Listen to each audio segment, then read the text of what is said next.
Welcome everyone to Tupelo UK. My name's Phil Moore and I'm the Chief Executive Officer.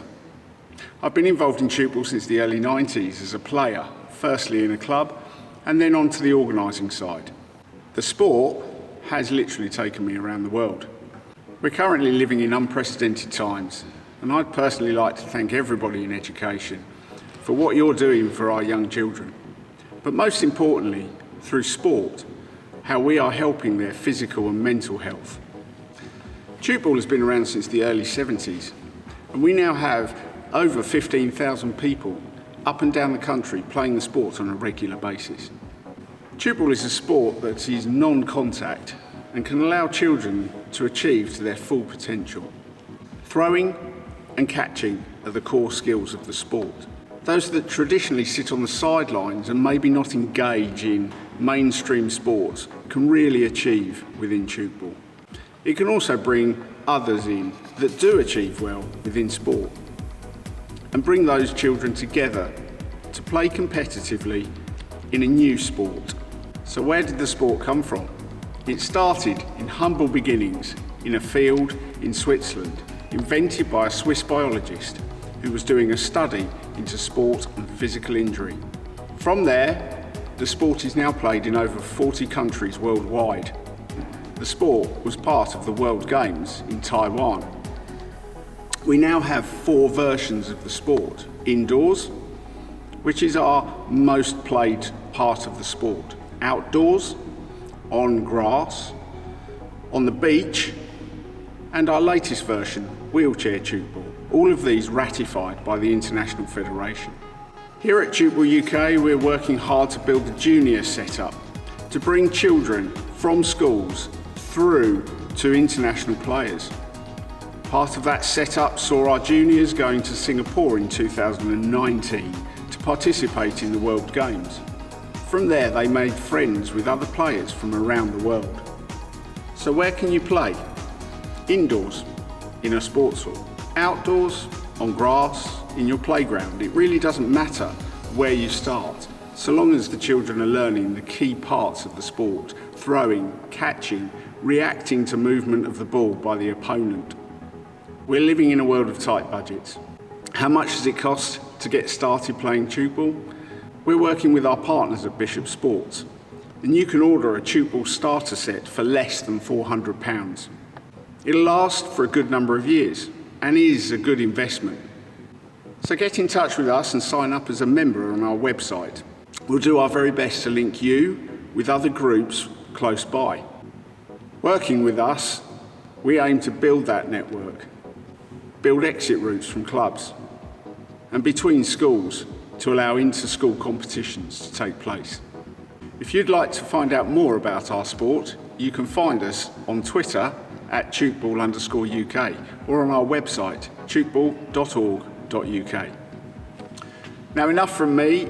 I want to introduce you to Janine Norman, who is Head of Performance at Tupelo UK.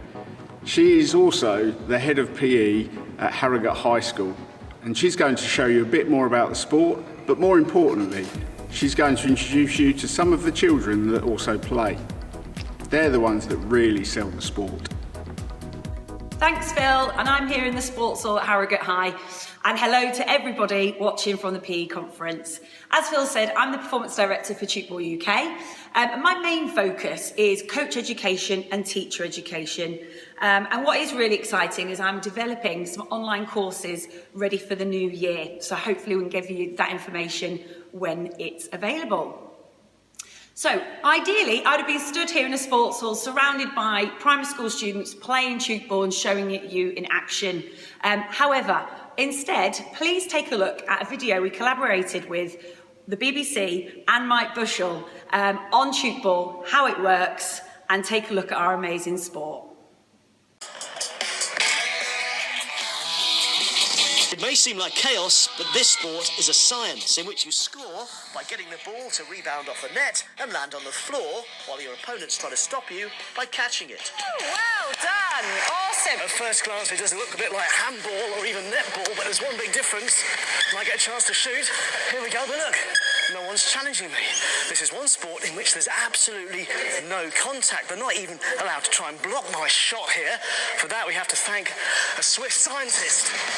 Dr. Hermann Brandt wanted a sport that reduced the risk of injuries to athletes, so he created tube ball in his lab in the 70s, but died before it became established and now appreciated by 5,000 players in the UK, especially, it seems, smaller ones. You normally score when it's down low, so if you're a bit smaller, you get to get down to the floor quicker. Oh, well done! You get to play with year 7s, year 8s, year 9s and up to 6th formers, really. No one can dominate anyone, and you can all have an equal chance. This sport is so fast-moving. You've got 3 steps before you have to release, pass or shoot, and the reason it keeps you on your toes is that suddenly you're attacking, then defending, because both teams can score at the same end, or we can switch to the other end and try and score up here. So there's no resting on your laurels. And we're defending again, now we're attacking again. Oh! And we've got to get it to hit the floor here to score a point. That time it's defending, but see, I've been left behind already. The game's gone back up here again. It's really different because they can shoot at both ends, they can slide around on the knee pads, there's no contact whatsoever. They just love the excitement of shooting the ball at the net and catching it. In whatever way you can. Oh, no. It's very action moving and you don't know what's going to happen. It just comes running from each side, just keeps you fitness. Have a go. Good stuff, Scott. Love the defence. High one. I've never known a non-contact sport be so energy-sapping and feel so fast and furious, end to end. I think we've got a lot to thank that Swiss doctor for. Should we go for this end? No, we'll go for that end!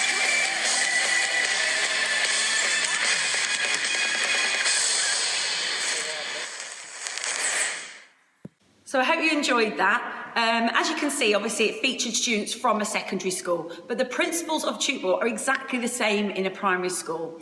The non-contact, you can shoot at both ends, the rule of 3 steps, 3 seconds, 3 passes are really easy to learn and to pick up for our primary school students. However, I'm going to introduce you to somebody now who is a PE teacher here, but has actually worked in our local primary schools delivering tube ball. So he'll be able to tell you his first-hand experience of our sport. So this is Phil Cutler. Thank you so much for agreeing to be interviewed. So my first question is, when you first saw tube ball being played, what did you think of it? Hi, Jan. Yes, so when I first saw tube ball, it was extremely engaging. I saw a lot of students running around, loads of noise, smiling, a lot of laughter, and a lot of encouragement. What I really enjoyed seeing were the students using different ends of the court for different nets, which is something I've never seen before, but more so seeing the students with different abilities. They was all getting involved and they was all passing to each other and it was all encouraging, which was really good to see. And all in all, it was a fantastic game to see. So when you've delivered tube ball in primary schools, how has it worked for you? Yeah, for example, when we teach tube ball outside in summer, we can use outside facilities, we use the grass, use the playground. It's very inclusive, so we can have as many people as possible. However, due to reason of the weather, sometimes we have to do it inside. And as you know, primary schools, the smallest facilities. So what we tend to do is we change certain aspects of the game. So when we have the D, we change that from a 3 metre to a 1 metre. We also use a softer ball, like a pink softball, for health and safety reasons. And also, we just limit the numbers to a 5-a-side game.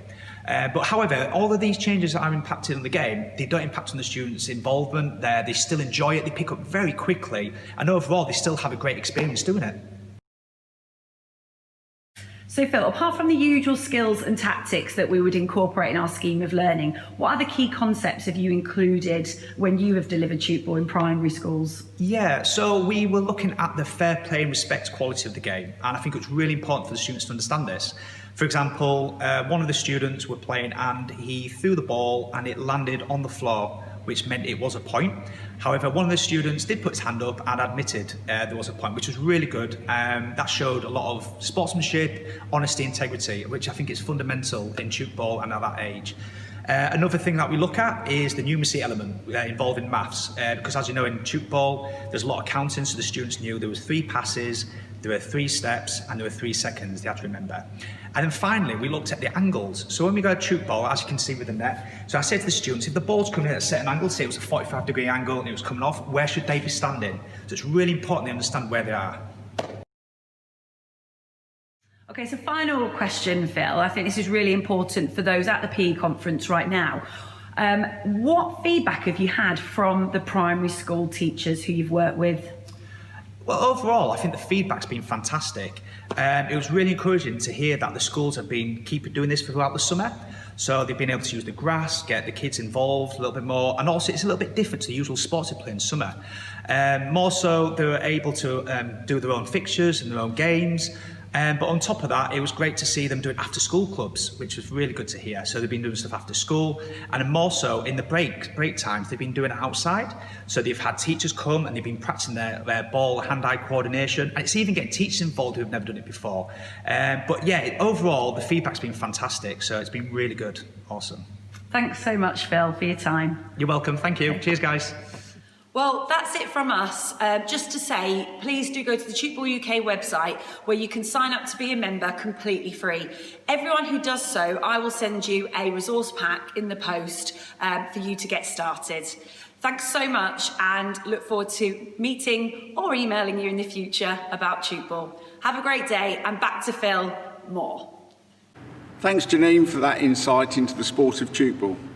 Today we've given you a taster of what Tupelo has to offer young people, how they can engage on a path to being active and how it can build their motivation to participate and achieve their full potential. Don't forget to head over to our website and sign up with us on our contact form under the Get Involved tab. Or head over to Twitter because we love to see schools playing Tupelo. I hope you've enjoyed our intro into the world of Tupelo. Thanks for the opportunity for speaking at the conference, and we're looking forward to you getting in touch with us.